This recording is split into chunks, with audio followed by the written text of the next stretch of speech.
ಚಿಕಿತ್ಸೆ ದುಬಾರಿ ಆಗುವುದಕ್ಕೆ ದಾರಿ ಮಾಡಿಕೊಡುತ್ತಿದೆ. ವಿಜಯಪುರದಲ್ಲಿ ಈ ಖಾಸಗೀಕರಣವನ್ನು ಕೈಬಿಡುವುದಾಗಿ ಭರವಸೆ ನೀಡಿದ್ದೀರಾ? ಅದೇ ರೀತಿಯಲ್ಲಿ ಎಲ್ಲಾ ಜಿಲ್ಲೆಗಳಲ್ಲಿ ಸಹ ಖಾಸಗೀಕರಣವನ್ನು ಕೈಬಿಡಬೇಕು.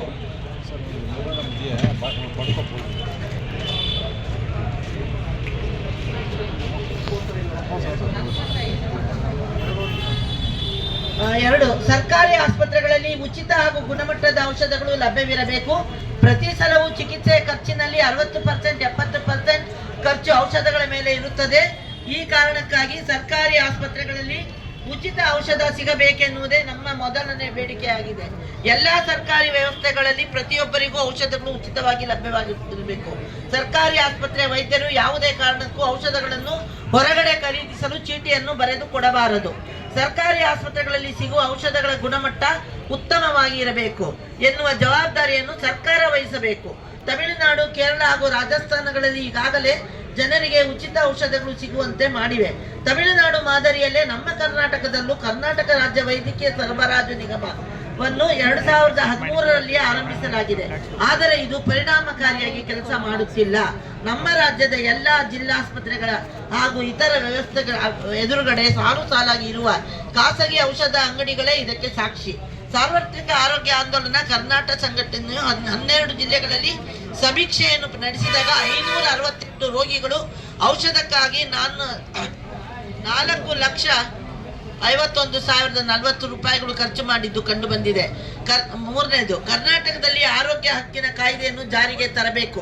ನಮ್ಮ ದೇಶದಲ್ಲಿ ರಾಜಸ್ಥಾನ ರಾಜ್ಯ ಮತ್ತು ಮಾತ್ರ ಇದನ್ನು ಜಾರಿಗೆ ತಂದಿದೆ. ನೇಪಾಳ ಹಾಗೂ ಥೈಲ್ಯಾಂಡ್ ಮುಂತಾದ ನಮ್ಮ ಸುತ್ತಮುತ್ತಲಿನ ದೇಶಗಳಲ್ಲಿ ಚಿಕಿತ್ಸೆಯು ಸಂಪೂರ್ಣವಾಗಿ ಉಚಿತವಾಗಿ ಸಿಗುತ್ತದೆ. 73 ದೇಶಗಳಲ್ಲಿ ವೈದ್ಯಕೀಯ ಸೇವೆಗಳ ಹಕ್ಕು ಜಾರಿಯಲ್ಲಿವೆ. 4, ಖಾಸಗಿ ವಲಯದಲ್ಲಿ ಆಸ್ಪತ್ರೆ ಶುಲ್ಕಗಳಿಗೆ ಯಾವುದೇ ಮಿತಿ ಇಲ್ಲದ ಕಾರಣ ರೋಗಿಗಳು ಶೋಷಣೆಗೆ ಒಳಗಾಗುತ್ತಾರೆ. ಇದು ಆರೋಗ್ಯ ಸೇವೆಯನ್ನು ದುಬಾರಿಯಾಗಿ ಮಾಡುವುದಲ್ಲದೆ ಜನರನ್ನು ಬಡತನ ಮತ್ತು ಸಾಲದ ಕಡೆಗೆ ತಳ್ಳುತ್ತದೆ. ರೋಗ ಬಂತೆಂದರೆ ಒಂದೊಂದು ಕುಟುಂಬವು ಶೋಷಣೆಗೊಳಗಾಗುತ್ತದೆ. ಆಸ್ಪತ್ರೆಗಳಲ್ಲಿ ಅತಿಯಾದ ಶುಲ್ಕ ಹೇರುವುದು ಸಂವಿಧಾನದ 21ನೇ ವಿಧಿಯನ್ನು ಉಲ್ಲಂಘಿಸುತ್ತದೆ. ಎಲ್ಲ ಆಸ್ಪತ್ರೆಗಳ ಮೇಲೆ ಮಿತಿಯನ್ನು ಹಾಕುವ ಸಾಂವಿಧಾನಿಕ ಕರ್ತವ್ಯ ರಾಜ್ಯ ಸರ್ಕಾರದ್ದು. ರಾಜ್ಯದಲ್ಲಿ ಆರೋಗ್ಯ ಎಲ್ಲ ಲಿಂಗ, ವರ್ಗ, ಜಾತಿಯವರ ಹಕ್ಕಾಗಬೇಕು.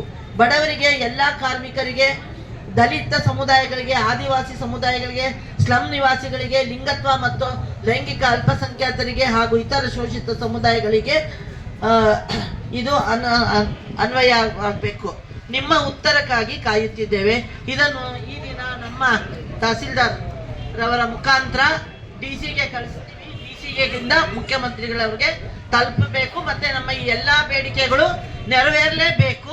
ಈ ಬಜೆಟ್ ನಲ್ಲಿ ಏನಾದ್ರು ಅವರು ಮತ್ತೆ ಖಾಸಗೀಕರಣ ಮಾಡ್ತೀವಿ, ತ್ರಿಬಲ್ ಅಂದ್ರೆ ನಮ್ಮ ಹೋರಾಟ ವಿಜಯಪುರದ ಹೋರಾಟಕ್ಕಿಂತ ಹೆಚ್ಚು ಜೋರಾಗಿ ಆಗುತ್ತೆ ಅಂತ ಹೇಳ್ತಾ ನಾವು ನಮ್ಮ ಈ ಕಾರ್ಯಕ್ರಮದ ಒಂದು ಇದನ್ನ ಮನವಿಯನ್ನ ಕೊಡ್ತಾ ಇದ್ದೀವಿ.